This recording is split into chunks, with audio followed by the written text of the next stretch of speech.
என்ன பண்ணிட்டு இருக்கீங்க? செல்லு நோண்டிட்டு இருக்கேன். செல்லு நோண்டுற ஃபர்ஸ்ட் விடுங்க சரிங்களா? சொல்லு. ஃபர்ஸ்ட் சாதா பிளவுஸ்ல பட்டி வந்து பிசு இல்லாம தைக்கணும். அது எப்படின்னு ஃபர்ஸ்ட் சொல்லி கொடுங்க. பட்டியில பிசிறு இல்லாம வரணுமா?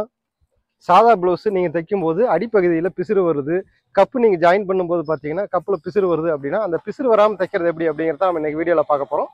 வீடியோ ஸ்கிப் பண்ணாம ஆரம்பத்துல முடியிற வரைக்கும் பாத்தீங்க அப்படின்னா சூப்பரான ஒரு பிளவுஸ் வந்து எப்படி தைக்கிறது அப்படின்னு சொல்லி நீங்களே பார்த்து தெரிஞ்சுக்கலாம். வீடியோ முழுமையா ஒரு முறை பார்த்துட்டு அதன் பிறகு நீங்க தைச்சிங்க அப்படின்னா சூப்பரா தைக்கலாம். வாங்க வீடியோக்குள்ள போகலாம். இப்போ பாத்தீங்கன்னா ஃப்ரண்ட் பகுதிக்கு தேவையான பகுதிகளை நம்ம எடுத்து வச்சுக்கலாம், தயார்படுத்திக்கலாம். லைனிங் பீஸ் 2, ஃப்ரண்ட் தட்டு 2 பீஸும், லெஃப்ட் ரைட்டு இந்த 2 பீஸ், மொத்தம் 4 பீஸ் வந்து நம்ம எடுத்துட்டோம். எப்பவுமே பார்த்தீங்கன்னா இந்த நல்ல பக்கம் கெட்ட பக்கம் வந்து மார்க் பண்ணிக்கணும். பிகினராக இருக்கீங்க அப்படின்னா இந்த மாதிரி நீங்கள் மார்க் பண்ணி தைக்கும் போது உங்களுக்கு மாறாமல் இருக்கும், உள்ளே வெளியே மாறாமல் இருக்கும், பர்ஃபெக்டாக இருக்கும். மார்க் பண்ணி தைச்சி பழகி பாருங்கள், சூப்பராக வந்து நீங்கள் தைக்கலாம். இப்போ பார்த்தீங்கன்னா லைனிங் கிளாத் வந்து நம்ம கீழே வச்சு மேலே வச்சுருக்கிறோம். ஒரிஜினல் பீஸ் வந்து கீழே வச்சுட்டு மேலே லைனிங் கிளாத் வச்சு இப்போ அவுட்லைன் வந்து நம்ம தைக்கிறோம். இந்த அவுட்லைன் தைக்கும்போது பாருங்கள், இந்த என்னுடைய கைகள் எல்லாமே நான் எப்படி வச்சுருக்கேன் அப்படிங்கிறத கவனமாக பாருங்கள். ரொம்ப ஓரமாக வந்து நீங்கள் ஸ்டிச் பண்ணாமல் ஒரு 2 பாயிண்ட் வந்து கேப் விட்டு தான் நீங்கள் தைக்கணும். ரொம்ப ஓரமாக தைச்சிங்கன்னா தையல் வந்து கீழே இறங்கிடும். அதை மட்டும் கொஞ்சம் கவனமாக பார்த்துக்குங்க. அதே மாதிரி சுருக்கு வராமல் கவனமாக பார்த்து தைக்கணும். இந்த மாதிரி கிளாத்துக்கு எல்லாமே பார்த்தீங்கன்னா சுருக்கு வரும். சுருக்கு வராமல் இருக்கணும் அப்படின்னா நீங்கள் குத்து வந்து ரொம்ப லாங் இல்லாமல் நார்மலாக வச்சிட்டிங்க அப்படின்னா சுருக்கு வந்து ஏறாது, துணி வந்து சுருங்காது. இப்போ அடுத்து பார்த்தீங்கன்னா இந்த ஆம்கோல் பகுதியிலேருந்து வரக்கூடிய இந்த டாட்டுக்காக நேராக ஒரு தையல் ஒன்று போட்டு விட்டுக்கலாம். இப்படி பகுதிக்கு போட்டாச்சு. இப்போ அடுத்து பார்த்தீங்கன்னா ஊக்குப்பட்டி சைடு வரக்கூடிய பகுதிக்கு ஒரு தையல் ஒன்று போட்டு விட்டுக்கலாம். தையல் போட்டு எக்ஸ்ட்ரா இருக்கக்கூடிய இந்த கிளாத்தை வந்து நம்ம கட் பண்ணி எடுத்துடலாம். இதை வெட்டும்போது இதே மாதிரி லைனிங் ஒட்டி வெட்ட வேண்டாம், ஒரு பாயிண்ட் கேப் விட்டே வெட்டிங்க, துணி வந்து உருவிட்டு வராமல் இருக்கும். இப்போ எக்ஸ்ட்ரா இருக்கக்கூடிய கிளாத் எல்லாமே நம்ம கட் பண்ணியாச்சு. இப்போ பார்த்தீங்கன்னா சென்டர் கப்பு வந்து நம்ம மார்க் பண்ணிக்கலாம். உங்கள் அளவு ப்ளவுஸ் இருக்குது அப்படின்னா இந்த அளவு ப்ளவுஸில் இருக்கக்கூடிய அளவுகளை வந்து நீங்கள் மார்க் பண்ணிக்கங்க. அப்படி இல்லை அப்படின்னா மெஷர்மெண்ட் இருந்துச்சுன்னா மெஷர்மெண்ட்டுக்கு தகுந்த மாதிரி நீங்கள் மார்க் பண்ணிக்கங்க. பாயிண்ட்டு பார்த்தீங்கன்னா 10 கீழே பார்த்தீங்கன்னா 2.5 இன்ச் இருக்குது.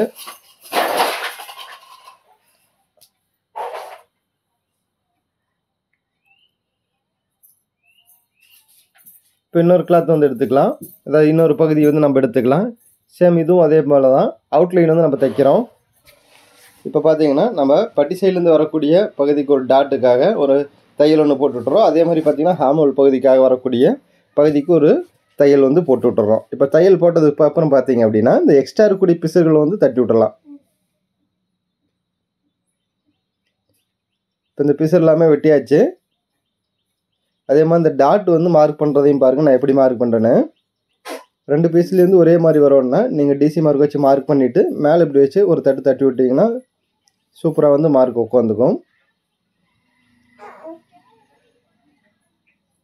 இந்த மாதிரி மேலே வச்சுக்கோங்க, மேலே வச்சுட்டு ஒரு தட்டுங்க, அவ்வளோதான். இப்போ பார்த்தீங்கன்னா டிசி மார்க் வந்து விழுந்துருச்சு. இந்த விழுந்த மார்க்லேயே நம்ம மார்க் போட்டு விட்டோம்னா போதுமானது. இப்போ என்ன பண்ணுறோம்னா எப்படி மடிக்கிறோம்னு பாருங்கள். இந்த மாதிரி மடித்து 1/4 இன்ச்சுக்கு கிராஸாக தையல் வந்து போடுறோம். இந்த கிராஸ் மெதுவாக கிராஸ் தையல் வந்து 1/4 இன்ச்சுக்கு லைட்டாக கிராஸாக வந்து தையல் போட்டதுக்கப்புறம் இந்த மாதிரி பீஸை வந்து திருப்பிக்கணும். இந்த பாயிண்ட் வந்து இப்படி வெளியே எடுத்து விட்டு இப்போ அடுத்தது பார்த்திங்கன்னா இந்த பட்டியோடைய டாட் உயரத்தை வந்து நம்ம பிடிச்சிக்கணும். பக்கத்தில் இன்னொரு தையல் வந்து நம்ம போட்டு விட்டுறலாம். மொத்தம் 2 தையல் போடுறோம். எதுக்காக 2 தையல் அப்படிங்கிறதையும் இப்போ நான் உங்களுக்கு காட்டுறேன் பாருங்களேன். இப்போ திருப்பி உள்ளே பார்த்தீங்க அப்படின்னாலும் வெளியே பார்த்தீங்க அப்படின்னாலும் பிசுறு அப்படிங்கிறது சுத்தமாக இருக்காது. ப்ளவுஸ் போடும்போது பார்த்தீங்கன்னா அனீசியாக இருக்காது, நல்லாயிருக்கும். அதே மாதிரி பார்த்தீங்கன்னா இந்த சைட் டாட்டை வந்து நம்ம பிடிச்சிக்கலாம். அதாவது ஊக்குப்பட்டி ஐப்பட்டி வரக்கூடிய பகுதிகளில் இருக்கக்கூடிய டாட்டும், அடுத்து பார்த்திங்கன்னா ஹாமோல் பகுதியிலேருந்து வரக்கூடிய பகுதிக்கான டாட்டும் பிடிச்சிக்கலாம். இந்த 3 டாட்டுமே பிடிக்கும்போது பார்த்தீங்கன்னா 3 பகுதியிலுமே நம்ம 2 தையல் வந்து போட்டிருக்கோம். அதை எப்பவுமே வந்து மனசில் வச்சுக்கங்க. 2 தையல் போடுறோம், ஒரு தையல் கிடையாது, 2 தையல் போட்டு வைக்கிறோம் அப்படிங்கிறத மனசில் வச்சுக்கங்க. எதுக்காக 2 தையல் அப்படிங்கிறதையும் நான் உங்களுக்கு எக்ஸ்பிளைன் பண்ணுறேன். லைனிங் ப்ளவுஸ் பொறுத்தளவுக்கு நீங்கள் இந்த மாதிரி 2 தையல் போட்டிங்க அப்படின்னா ரொம்ப நல்லாயிருக்கும். இப்போ பாருங்களேன், இதுக்கும் பார்த்தீங்க அப்படின்னா நல்ல டிஃப்ரென்ஸ் தெரியும். டாட் பிடிச்சதுக்கப்புறம் அந்த ஷேப் பார்த்தீங்கன்னா நல்லாயிருக்கும்.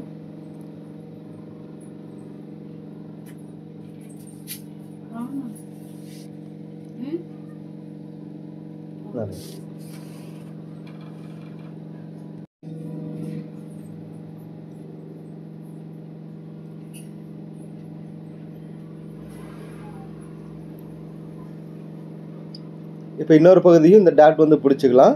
இந்த டாட் டிஸ்டன்ஸ் வந்து கரெக்டாக வந்து நீங்கள் வச்சுக்கங்க. ரெண்டையும் கரெக்டாக செட் பண்ணிவிட்டு தையல் வந்து போட்டுங்க. கரெக்டாக அந்த 1/4 இன்ச்சு தையல்னால் 1/4 இன்ச்சு தையல் கிராஸாக வந்து ஏற்றுங்க. இப்போ கிராஸாக ஏற்றிட்டு பட்டியுடைய இந்த கப்புடைய உயரத்தை வந்து நீங்கள் மார்க் பண்ணியிருப்பீங்க.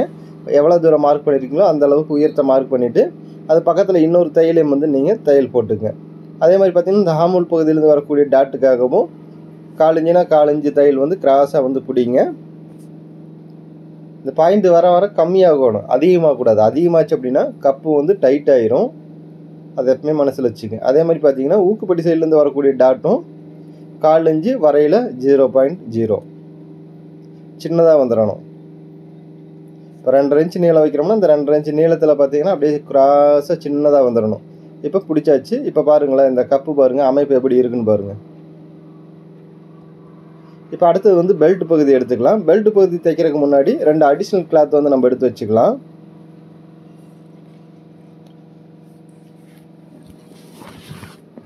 அடிஷ்னல் கிளாத் வந்து எடுத்து வச்சுட்டு பிறகுதான் நம்ம எப்பவுமே வந்து தைக்கணும்.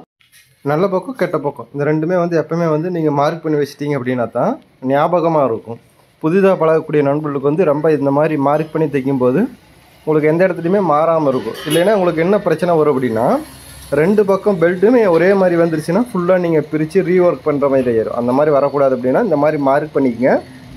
மார்க் பண்ணிட்டு தைக்கும்போது பார்த்தீங்கன்னா உங்களுக்கு இன்னும் ஈஸியாக இருக்கும், ஃபினிஷிங்கும் நல்லா வரும்.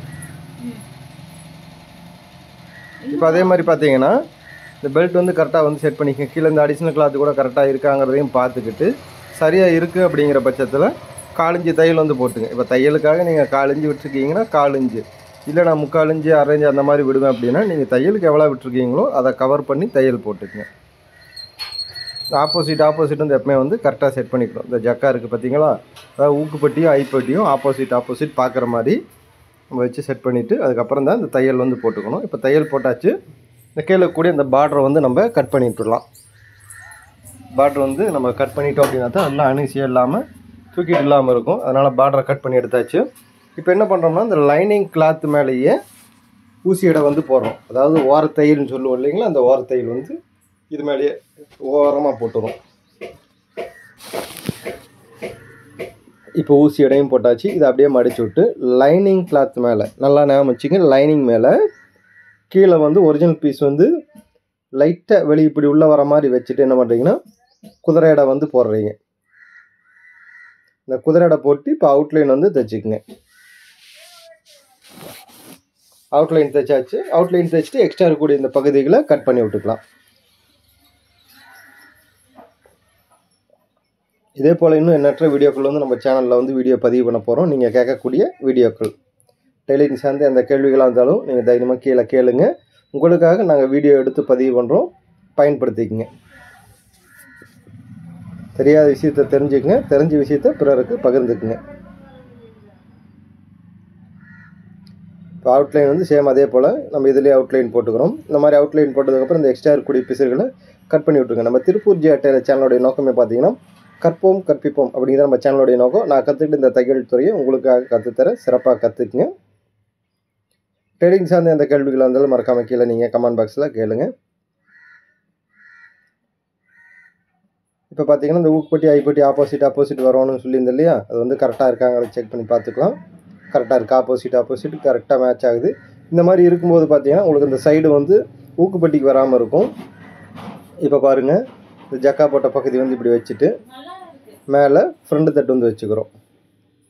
இது வந்து கீழே வந்து இந்த மாதிரி ஜக்கா போயிடுச்சு அப்படின்னா மேலே வைக்கக்கூடிய பகுதி லெஃப்ட் பகுதி அப்படிங்கிறத மைண்டில் வச்சுக்கங்க. இப்போது ஃபஸ்ட்டு வச்ச இடத்துல ஒரு தையல் ஒன்று போட்டுவிட்டு அதே மாதிரி ஆப்போசிட்லேயும் தையல் போட்டுட்டு இந்த மாதிரி பெல்ட் மேலே வர மாதிரி வச்சு தைக்கும்போது உங்களுக்கு சுருக்கு வராமல் எச்சு கம்மி வராமல் இருக்கும். இந்த மாதிரி ட்ரை பண்ணி பாருங்கள். தைச்சு பழகக்கூடிய நண்பர்கள் இந்த மாதிரி நீங்கள் ட்ரை பண்ணி பார்த்துருக்கீங்களா அப்படிங்கிறத மறக்காமல் கீழே கமெண்ட் பாக்ஸில் கமெண்ட் பண்ணுங்கள். புதிதாக நம்ம சேனல் பார்க்கக்கூடிய நண்பர்கள் மறக்காமல் ஹாய்னு ஒரு மெசேஜ் போட்டுவிடுங்க. தொடர்ந்து எங்கள் சேனலை பாருங்கள். நிறையா டெய்லரிங் சார்ந்த வீடியோக்கள் நாங்கள் பதிவு பண்ணுறோம். நிறையா கேள்விகளுக்கு பதிலும் நாங்கள் கொடுத்துக்கிட்டே இருக்கோம். இப்போ பார்த்தீங்கன்னா நம்ம பெல்ட் ஜாயின் பண்ணதுக்கப்புறம் பார்த்தீங்கன்னா இந்த கப்பு பகுதியில் பிசுறுங்கிறதே ஒன்று இருக்காது. இந்த மாதிரி நீங்கள் தைக்கிறதுனால உங்களுக்கு என்ன பெனிஃபிட் அப்படின்னு கேட்டிங்கன்னா, அடுத்த முறை இந்த கஸ்டமர் உங்கள்கிட்ட எடுத்துகிட்டு வரும்போது கப்புடைய அகலம் எவ்வளோ இருக்குது அப்படிங்கிறத அழகாக ஈஸியாக நீங்களே கண்டுபிடிச்சிடலாம். கண்டுபிடிக்கிறதுக்கு அளவு கண்டுபிடிக்கிறதுக்கு ரொம்ப ஈஸியாக இருக்கும். அதே மாதிரி பார்த்தீங்கன்னா கப்பு வந்து உள்ள அவங்களுக்கு குத்தாமல் இருக்கும். அதனால் இந்த மாதிரி ட்ரை பண்ணி பாருங்கள். இந்த மாதிரி யார் யாரெல்லாம் தைக்க போகிறாங்க அப்படிங்கிறத மறக்காமல் கீழே கமெண்ட் பாக்ஸில் கமெண்ட் பண்ணுங்கள். இந்த மாதிரி தைச்சிருக்கீங்களா அப்படிங்கிறதையும் மறக்காமல் கீழே கமெண்ட் பாக்ஸில் கமெண்ட் பண்ணுங்கள். எத்தனை நண்பர்கள் இந்த மாதிரி தைக்கிறீங்க அப்படிங்கிறதையும் பிற நண்பர்கள் தெரிஞ்சுக்கட்டும். இப்போ பார்த்தீங்கன்னா சூப்பராக வந்து நம்ம தைச்சாச்சு. தொடர்ந்து இதே மாதிரி சேனல்ஸ் வீடியோலாம் போடணும் அப்படின்னா நீங்கள் எங்களுக்கு தொடர்ந்து சப்போர்ட் பண்ணுங்கள். புதிதாக டெய்லரிங் பழகக்கூடிய நண்பர்களுக்கு மறக்காமல் வீடியோவை ஷேர் பண்ணி விடுங்க. இதே போல் நீங்களும் ட்ரை பண்ணி பார்த்துட்டு மறக்காமல் எங்களுடைய வாட்ஸ்அப் நம்பர் கீழே கொடுத்துருக்கோம். வாட்ஸ்அப் குரூப் நம்பர் கீழே கொடுத்துருக்கோம். அதில் நீங்களும் ஜாயின் பண்ணிங்க. ஃபோட்டோஸ் எடுத்து அனுப்பி விடுங்க. மற்ற நண்பர்கள் தெரிஞ்சுக்கிட்டு இந்த பிசுறு இல்லாமல் எந்த அளவுக்கு ஃபினிஷிங்காக இருக்குது அப்படிங்கிறதையும் பாருங்கள். இதே மாதிரி பார்த்தீங்கன்னா இந்த கப்பில் டபுள் தையல் நம்ம போட்டிருக்கோம். தெரியுதுங்களா? டபுள் தையல் போட்டிருக்கோம். இது எதுக்காக லைனிங் ப்ளவுஸில் மட்டும் இந்த மாதிரி தையல் போடுறோம் அப்படின்னா, உங்களுக்கு கப்பு வந்து டைட்டாக இருக்குது அப்படிங்கிற மாதிரி இருந்துச்சு அப்படின்னா ஒரு தையலை மட்டும் நீங்கள் பிரிச்சுட்டிங்கன்னா கப்பு வந்து ஃப்ரீ ஆயிரும். அதற்காக நம்ம இந்த மாதிரி டபுள் ஸ்டிச்சிங் வந்து போட்டிருக்கோம். முடிஞ்சால் ட்ரை பண்ணி பாருங்கள். ட்ரை பண்ணி பார்த்துட்டு உங்களுடைய கஸ்டமர்களுக்கும் இதே மாதிரி தைச்சி கொடுத்தீங்க அப்படின்னா கண்டிப்பாக கஸ்டமர் வந்து ரொம்ப லைக் பண்ணுவாங்க. உங்கள்கிட்ட கண்டிப்பாக தைச்சிட்டு வேறு எங்கேயுமே போக மாட்டாங்க. எங்கே போனாலும் மறுபடியும் உங்கள்கிட்டயே ப்ளவுஸ் தூக்கிட்டு வருவாங்க. அந்த அக்காவோ அந்த அண்ணன் வந்து நல்லா தைக்கிறாங்க, அவங்ககிட்டயே தான் கொடுக்கணுன்ட்டு உங்கள்கிட்டயே ரிட்டன் வருவாங்க. தேங்க்யூ வாட்சிங். பாய்.